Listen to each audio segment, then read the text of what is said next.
আসসালামু আলাইকুম এভরিওয়ান, কী অবস্থা সবার, কেমন আছেন? তো এই মুহূর্তে একটা কল আসছে যে আমার নাকি একটা পার্সেল আসছে। তো পার্সেলটা কে পাঠিয়েছে আমি কিছুই জানি না। এখন প্রায় মাগরিবের আজান দিতে চললো। এখন কৌতূহল থেকেই যাচ্ছি।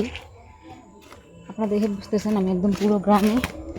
এই সময় কে পার্সেল নিয়ে আসে ভাই আমি জানি না কি হয়, আপনাদের সাথে শেয়ার করুন। এটা চেক করে নিব।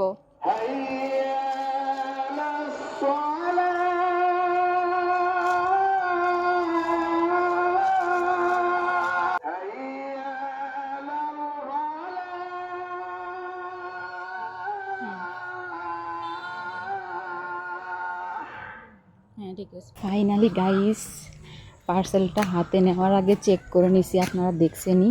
কারণ আমার ভিতরে সন্দেহ ছিল যে জানাশোনা নেই, এখন কে পার্সেল দিল তাই চেক করে নিলাম। তো এটা একটা সারপ্রাইজ আসলেই। বাসায় গিয়ে বাকিটা বলবো। এখন সন্ধ্যা হয়ে গেছে, যেহেতু বাবুকে রেখে আসছি, খুব তাড়াতাড়ি যেতে হবে। বাসায় গিয়ে বাকিটা শেয়ার করতেছি। ওকে, সে পর্যন্ত সাথেই থাকেন।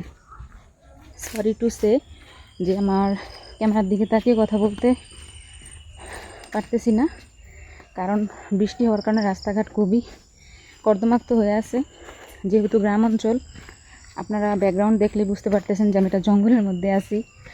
তো এই মুহূর্তে একটা পার্সেল আসছে, কোত্থেকে আসছে, কে দিছে সেটা আমি জানি না। বাবুরে ভয় পাইছেন নি? আমি তো দেখে ভয় পেয়ে গেছি। তো পার্সেলটা কে দিছে আমি জানি না, সেই জন্য ভিডিও করতেছি। পরে যদি কোনো বোম টুম হয় তখন তো রিস্কে পড়ে যাব, এই আর কি। সাথেই থাকুন।